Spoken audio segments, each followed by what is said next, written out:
Before we go all the way back, I want to start by taking us back just a bit. Before there was any Kendrick or Drake beef, there was another beef that lit up the internet, and it centered around the Cybertruck. The reason that upset me is you didn't come for me as a person, which is fine. You came for the integrity of my journalism. Let me just catch you up to speed. Back in December of 2023, Haggerty, alongside two other large media outlets, that is Top Gear and Marquise Brownlee, were given exclusive early access to the Cybertruck for review. Haggerty wisely put Jason Camisa at the helm of the review, and he created one of their best performing and probably most entertaining videos so far. As great and as fun and honestly pretty informative as that video was, called out the whole production for being void of virtually any criticism of the Cybertruck, which honestly hasn't aged too well. And Matt from The Smoking Tire was one of those who voiced their opinion despite being friends with Jason, and Jason didn't like this. So Matt invited him onto his podcast, where honestly Jason kind of put a whoop down on Matt, and I guess he wrote a book about it, I don't know. Now, as much as Matt has proven to be a person who does kind of mindlessly criticize Tesla and Elon Musk, all of this hasn't actually aged that well for that Haggerty video. Jason argues with Matt that he's not biased and he's never taken any money from Tesla, which of course, obviously, that's not how this works. The point he overlooked is that when a few select companies or content creators are given exclusive early access to one of the most anticipated vehicles of the past decade, and they're taken through the whole BS thing that journalists are taken through, and the company they're working for wants to keep getting that kind of early access, there is a sort of pressure to make not only an entertaining piece that gets lots of clicks, but yeah, you can't be completely unbiased in a situation like that. You just can't, and that's pretty clear now looking back. There is no mention in that flashy Haggerty video of the failed promises surrounding the Cybertruck, of the glaring safety concerns and just silly design choices, the dishonest way that they pitted the Cybertruck in a race against a vehicle that weighs thousands of pounds more, and just a lack of critical analysis around the vehicle as a real-life vehicle that actual people are going to use and deal with. Just go rewatch that Haggerty video now. Every single part of it feels like a giant Tesla infomercial. And so there's a reason that Marquise Brownlee's much more boring but critical video got 5 times the views of the Haggerty one. Aside from the fact that Marquise Brownlee has such a massive following, it is a more helpful and better review. I'm sorry, it just is. Despite having spent time with Elon himself, Marquise is unwilling to put his integrity at all to the side for anyone, and that's why people love him. And as much as Matt Farah may have had some of the least thought out takes when it comes to cars, he's kind of right about the Haggerty review. It hasn't really aged all that well. Like when Jason bloviates about Elon having this unconstrained rethinking of the pickup truck as we know it. I mean, compare that BS with what Doug DeMuro just said in his review of the Cybertruck. As people have talked about towing capacity and hauling capacity and all of this truck stuff about the Cybertruck. And frankly, I just think these discussions are moot because people are buying this to be cool. That's the whole reason. Nobody cares if it tows or hauls. And frankly, that's also true of its competitors. It literally sucks as a pickup. Yeah, the pickup was fine. Yes, it hasn't changed much in the last 75 years because it doesn't really need to. And whatever this is, it isn't the future of trucks because it isn't all that good at anything truck related. It's not really that durable, not necessarily reliable. It isn't all that good off-road. It's not good at towing heavy things or just carrying crap. And it will give you the worst range anxiety you can imagine. And in the Haggerty video, immediately after this bit about Elon rethinking the truck, they just go and drag race it and spend a bunch of time pretty much just racing it.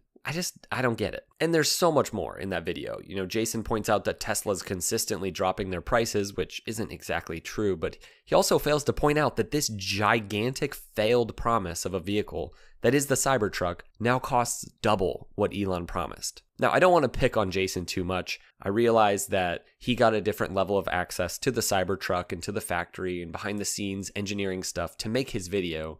But to me, the video he made is kind of a video Tesla should have made, not an independent car journalist. It's not that these early reviewers should have been able to foresee the myriad of problems surrounding the Cybertruck, but seriously, there's zero criticism of it in that Hagerty video, and I say that as a loyal Hagerty fan, but this is a vehicle that may go down as one of the worst in automotive history. Now, why do I bring up this whole, debacle? Well, I think it's a good example of just how much the narrative has shifted in the past 6 months when it comes to the Cybertruck. Now that actual owners have the thing and are using it consistently, and the sort of cloud of hype is clearing, the release of the Cybertruck has been nothing short of a disaster, and all 4,000 Cybertrucks have just been recalled. Not because they're breaking in every imaginable way, which they are, or just because they kind of suck in general. It's because the accelerator, or come on, it's the gas pedal, it's sticking. This is not the kind of vehicle that you want to have a sticky throttle. That's not okay. So, how did we get here with the Cybertruck? In my videos, I like to look at how vehicles from history were developed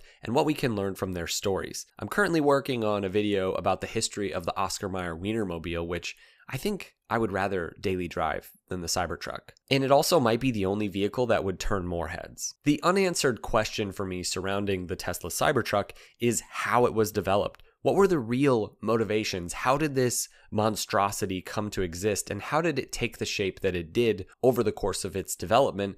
And does it have any chance of really succeeding as a truck in the long run? I think a video like this will be much easier to make in, say, 25 years when we know more and more of the behind the scenes details get leaked. But I'm going to try to make it right now. So sit back and relax because we're going way back for this one. It's July of 2012, and the long-awaited Tesla Model S has just went into production. This would be the controversial electric car company's first mass-produced production vehicle. Despite not owning Twitter, CEO Elon Musk is tweeting, and his tweets are performing pretty well. In a reply to his own tweet about the goals surrounding the Model S shortly after its release, he says this: "Would love to make a Tesla Cybertruck with crazy torque, dynamic air suspension, and corners like it's on rails. That'd be sweet." Now, this is all the way back in 2012, which is pretty interesting. 2 years later, in an interview with CNN, Elon sounded much more traditional about the potential for an electric pickup, stating that it would essentially be like an electric F-150, but that this wasn't really Tesla's focus at the present. Tesla's 2016 master plan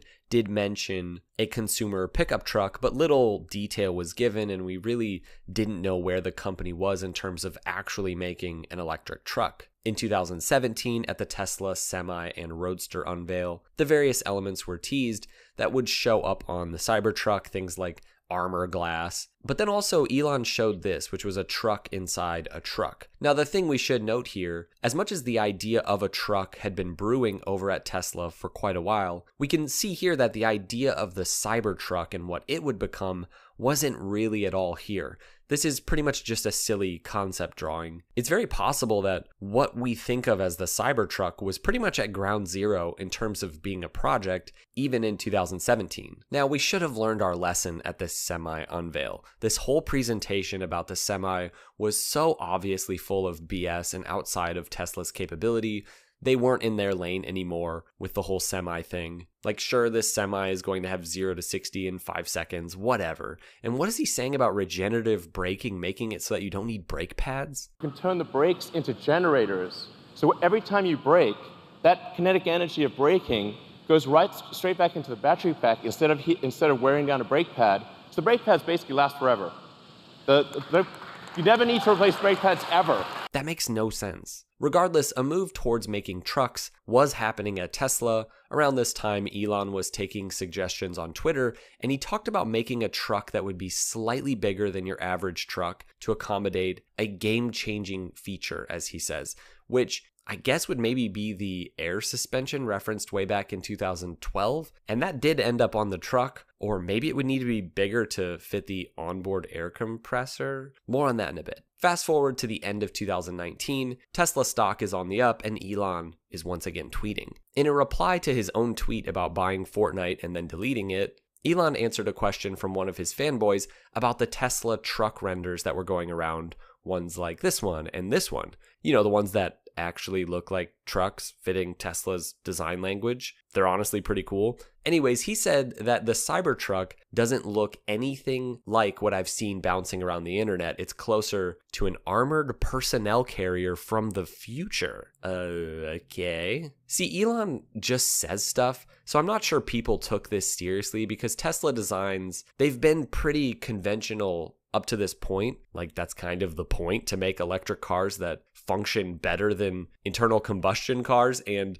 they look basically the same. You know, Teslas just have kind of looked like Mazdas pretty much. So what was he talking about with this armored personnel carrier from the future? Around this time, Tesla also filed for a patent for the word Cybertruck. Then in November of 2019, the world watched in awe as Tesla held their most iconic and ridiculous unveil so far, the Cybertruck. And this date wasn't an accident. In the Blade Runner movie, the year and month is November of 2019. Rewatching the first Cybertruck event is strange. It feels like such a long time ago. We kind of all forgot about this silly concept vehicle for such a long time, kind of like the Semi and the Roadster. I started watching Tesla's live unveils, starting with the Model 3. This was a different kind of spectacle though. When this thing rolled out on stage, I thought it was a joke. Tesla has made jokes before during their unveils. I really thought this was just a one-off thing that maybe somebody could buy, but that the actual production truck would still be a normal truck. But nope, this was the Cybertruck. But why did it look like this? Now, if someone who knew nothing about Tesla watched this event, I think the big takeaway would be that this guy and his company are trying to rethink the truck to make a better truck. That's kind of the clear message. They'd also probably wonder if this was a cult leader, but that's another story. Elon talks about how trucks have been basically the same for the past 100 years, the same tagline that was fed to early reviewers for the production Cybertruck, by the way. And he then shows some of the iconic trucks through history, expecting us to laugh at these dated designs. Meanwhile, he's showing absolutely iconic workhorse trucks, like the advanced designs and the 4th gen CK. Yeah, who needs those actual trucks? He then shows that modern trucks are almost indistinguishable if you take the logo off, just like every kind of other vehicle, including Teslas. In Elon's presentation, he compares the Cybertruck to the most popular pickup in the United States and of all time, the Ford F-150, which is a worthy competitor, right? It's kind of the gold standard and has been for decades. Elon specifically points out the problems with body-on-frame design. This isn't a new criticism. Few vehicles besides trucks today are still body-on-frame. His main point, though, is that the mass of the traditional truck is on top of the vehicle, on top of the frame, and with the Cybertruck, it's moved to the outside in the form of what he calls an exoskeleton. Now you'd think, okay, that means there's more room on the inside of the vehicle or more bed space, right? Well, no. In this presentation, it's all to serve the purpose of having this quote-unquote bulletproof and sledgehammer-proof outside shell that I guess will be load-bearing. And really the point of all this is that it's tougher. That's the point. It's tough, like really tough, bro. It won't scratch, it won't dent. And then, of course, the iconic armor glass moment. But again, I'm not exactly sure what any of this has to do with trucks and actually making a better truck. The air suspension is one thing that Tesla delivered on, which is pretty cool,